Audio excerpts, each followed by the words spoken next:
Bonjour à tous, dans cette vidéo, on va apprendre à résoudre une inéquation du second degré. Et une inéquation du second degré, c'est pas la même chose qu'une équation du second degré. Déjà, c'est une inéquation, c'est-à-dire qu'on n'a pas un égal. On a ce symbole-là, ou ce symbole-là, ou ce symbole-là, ou ce symbole-là. Voilà ce que c'est qu'une inéquation. Et comme je vous parle d'une inéquation du second degré, eh bien on aura une inconnue, la plupart du temps, qui s'appelle x, et on aura aussi du x carré. Sinon, ce ne serait pas du second degré. Donc ceci, par exemple, c'est une inéquation du second degré. Ceci, c'est une inéquation du second degré. Ceci, c'est une inéquation du second degré. Et puis, ceci, c'est aussi une inéquation du second degré. Voilà plein d'exemples d'inéquations du second degré. Je répète, il faut qu'il y ait un de ces symboles-là, et puis il faut qu'il y ait des x carrés. Et à partir de là, vous avez une inéquation du second degré. Alors comment on fait pour résoudre une inéquation du second degré? Eh bien, on procède par étapes. Et pour cela, vous aurez besoin d'être au point sur une méthode clé qui s'appelle connaître ou dresser le tableau de signes d'un polynôme du second degré. Elle est en vidéo, je vous invite à aller la voir. Les étapes, les voici. Première étape, une fois qu'on a notre inéquation, c'est de mettre tout à gauche et d'avoir 0 à droite, comme pour les équations du second degré. Alors qu'on n'aura pas égal 0, mais inférieur à 0 ou supérieur à 0. Deuxième étape, construire le tableau de signes. C'est là qu'il faut aller voir la vidéo sur le tableau de signes du second degré. Troisième étape, la lecture des plus et des moins dans le tableau. On verra ce que ça veut dire. Dernière étape, on conclut avec un S égal. C'est parti avec un exemple. Exemple, petite inéquation du second degré. Je vous la donne. X carré strictement supérieur à, par exemple, 3x plus 2. Voilà. X carré strictement supérieur à 3x plus 2. C'est bien une inéquation du second degré. Allons-y, première étape, par équivalence, on se débrouille pour avoir tout à gauche, 0 à droite. C'est-à-dire x carré moins 3x plus 2 strictement supérieur à 0. On a fini l'étape 1, puisqu'on a tout mis à gauche, et qu'à droite, on a 0. On passe à l'étape 2. L'étape 2, on veut le tableau de signes du polynôme. Tableau de signes du polynôme, il y a plein de choses à faire, plein de choses qui sont explicitées ici dans différentes vidéos, notamment le calcul des racines, etc. Donc on va le faire rapidement. Ici, on veut le tableau de signes de ce polynôme-là. La méthode qu'on utilise la plupart du temps, si on ne veut pas trop s'embêter, eh bien, ça va être d'abord un calcul de discriminant, un calcul de delta. Calcul de delta, pour pouvoir le faire correctement, il faut d'abord identifier les coefficients du polynôme. A égale 1, B égale moins 3, C égale 2. Une fois qu'on a fait ça, on peut calculer un discriminant. Delta, B carré moins 4AC. Ceci me donne moins 3 au carré moins 4 fois 1 fois 2. Ce qui me donne 9 moins 8, 1. Voilà, j'ai calculé mon discriminant, il est strictement positif. Je sais que j'aurai 2 racines. Et oui, il y a beaucoup de choses à faire pour construire le tableau de signes. Je l'ai dit encore une fois. x1, ça va me donner moins b, moins racine de delta sur 2a, c'est-à-dire moins 3, c'est-à-dire 3, moins racine de 1 sur 2 fois 1, c'est-à-dire 3 moins 1 sur 2, c'est-à-dire 2 sur 2, c'est-à-dire 1. Et x2, c'est moins b plus racine de delta sur 2a, c'est-à-dire 3 plus 1, 4 sur 2, 3 plus racine de 1 sur 2 fois 1, 4 sur 2, ça fait 2. Voilà mes deux racines, x1 et x2. Entre parenthèses, ici, pour trouver x1 et x2, on aurait pu aussi faire une méthode de la racine évidente. On aurait trouvé 1 comme étant la racine évidente et 2 comme étant l'autre racine évidente. La connaissance des racines va me permettre de dresser le tableau de signes du polynôme qui est ici, dans mon inéquation. Puisque c'est mon étape 2, tableau de signes du polynôme. J'ai plus trop la place, donc je vais effacer ça. Mes racines sont x1 égale 1, x2 égale 2. Qu'est-ce que je fais quand je veux dresser mon tableau de signes? Une fois que j'ai les racines, ceci, moins l'infini plus l'infini, mes racines x1 x2 qui étaient 1 et 2, des zéros en dessous, le nom de mon polynôme qui n'a pas de nom, alors je lui écris son expression, et des plus et des moins. Alors les plus et les moins, signe de A à l'extérieur des racines, signe de moins A entre les racines, A vaut 1, donc le signe de moins A c'est négatif, donc là j'ai du moins, là j'ai du plus. Ou alors ma parabole qui sourit, parce qu'elle est très contente, le A est positif. Ma parabole sourit, donc elle va forcément être positive au début, puis négative, puis positive, plus, moins, plus, c'est bon. Ok, ça c'est mon étape 2, elle est terminée. J'ai le tableau de signes de mon polynôme qui est à gauche de mon inéquation. Qu'est-ce que je fais maintenant? On me dit le choix, lecture des plus et des moins. Qu'est-ce que ça veut dire, lecture des plus et des moins? Eh bien, ça veut dire que, attention, j'ai pas fini. Le but du jeu, c'était pas d'avoir un tableau de signes. Le but du jeu, c'est de résoudre une inéquation. Et mon inéquation de départ, je l'ai transformée en celle-ci qui lui est équivalente.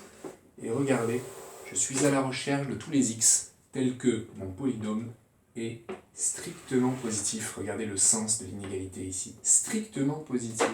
Quand est-ce que ce truc-là est strictement positif? Mais je vais aller chercher ça dans mon tableau. Je vais aller chercher tous les plus dans mon tableau parce que j'ai un symbole strictement positif. Donc je vais aller chercher ce plus, et je vais donc conclure, c'est la petite 4, S égale, ils sont où tous les x tels que le polynôme est strictement positif? Ben, ils sont là et là, c'est-à-dire entre moins l'infini et 1, ou alors entre 2 et plus l'infini. Volontairement, je ne mets pas les crochets parce qu'on va les mettre ensemble. Bien sûr, mes crochets sont toujours ouverts en l'infini. Mais en 1 et en 2, qu'est-ce qu'il faut que je fasse? Strictement positif. Donc je ne prends pas en compte le 1, bien sûr, parce que pour le 1, c'est égal à 0. Donc j'ai mis un crochet ouvert. Et ici, pour le 2, pareil, crochet ouvert. Voilà les solutions de mon inéquation. On a suivi les 4 étapes.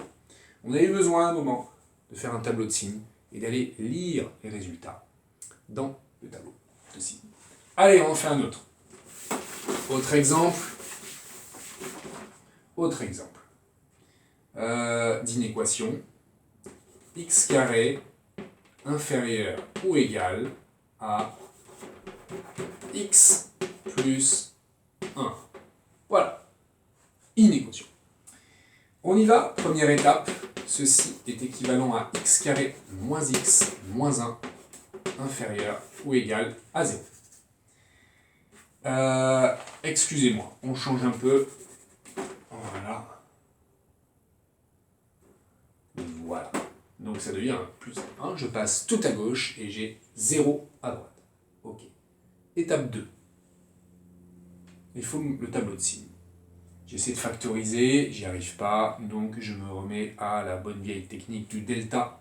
A égale 1, B égale moins 1, C égale 1. Je calcule mon discriminant, b carré moins 4ac, moins 1 au carré, moins 4 fois 1 fois 1, et je trouve moins 3. Moins 3 est négatif. Alors, j'ai pas de racine. J'ai pas de solution à l'équation égale 0. Donc, je vais remplir mon tableau en mettant moins l'infini et plus l'infini. Là encore, je vous invite à visionner la vidéo. Comment dresser un tableau de signes d'une fonction polynôme du second degré. Signe de A partout, puisque signe de moins 1 entre les racines, mais il n'y a pas de racine, donc signe de A partout. A est positif, donc plus. Voilà le signe de x carré moins x plus 1. Étape 3. Lecture des plus ou des moins dans mon tableau. Je reviens à mon inéquation, celle que j'ai transformée, celle qui présente un 0 à droite, c'est celle-là qui est importante. Je suis à la recherche de tous les x tels que ce truc-là est négatif ou nul. Quand est-ce que ce truc-là est négatif? Jamais, puisque j'ai un gros plus dans mon tableau. Alors j'ai pas de solution. Mais c'est égal. Ensemble vide. Pas de solution à mon inéquation. C'est mon petit 4. Encore une fois, je cherche les plus ou les moins dans mon tableau. Bah là, je vois pas de moins. Moi, je cherchais les moins parce que je cherchais tous les x tels que cette chose-là est négative, inférieure ou égale à 0. J'ai pas de moins, donc voilà, je conclus. Pas de solution. Ok, pas de solution. Si jamais j'avais eu ceci comme inéquation à résoudre, je la modifie un peu, ceci, strictement supérieur, par exemple. Voilà, je refais la même chose, parce que c'est le même polynôme. Mon tableau aurait été le même. Par contre, à la fin, il ne faut pas que j'aille chercher les moins, il faut que j'aille chercher les plus. Ils sont où les plus? Partout. Donc S égale moins l'infini plus l'infini, c'est-à-dire R tout entier. Voilà. Une petite dernière pour la route. Si je vous dis que j'ai envie de résoudre cette inéquation,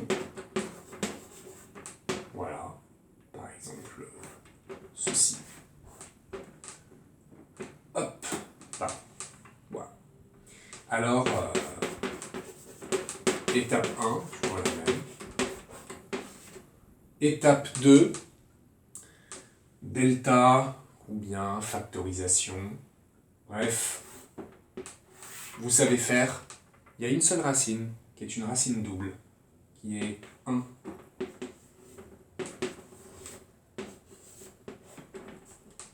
Voilà mon tableau de signes.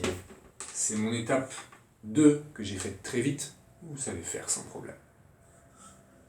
Qu'est-ce que je fais en étape 3? Eh bien, je vais chercher les solutions. C'est-à-dire que je dois revenir à mon inéquation, celle que j'ai transformée, celle où il y a un joli 0 à droite.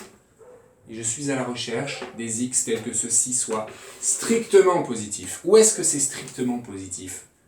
Partout, puisqu'il y a que des plus, sauf en plein milieu, où là c'est pas strictement positif, ça vaut 0. Donc, c'est quoi mes solutions? Moins l'infini jusqu'à 1, ouvert, union, 1, ouvert. Je suis obligé de repartir juste à droite de 1 et de m'arrêter juste à gauche de 1. Voilà. J'aurais pu aussi appeler cet intervalle tous les nombres, sauf 1. Voilà, l'ensemble de mes solutions. C'est tous les nombres sauf 1. Parce qu'en plein milieu, ça fait 0. C'est pas autorisé, je veux du strictement positif. Voilà, on a fait plein de petits exemples pour résoudre des inéquations du second degré. Tout est là, tout à gauche, j'avais oublié ça. Comme pour les équations, tout à gauche, on veut 0 à droite. Et ensuite, les techniques sont multiples pour arriver à trouver les racines et donc à déterminer, à dresser le tableau de signes. Delta la plupart du temps, mais ça peut être aussi une factorisation, ça peut être une racine évidente. Et ensuite, ne pas oublier l'étape qui est après le tableau de signes, parce que c'est pas fini, c'est d'aller chercher des solutions, parce qu'on veut résoudre une inéquation, on ne peut pas se contenter d'un tableau de signes. Donc c'est là où on va aller chercher des plus ou des moins dans le tableau de signes qu'on a dressé. Puis on n'oublie pas de conclure.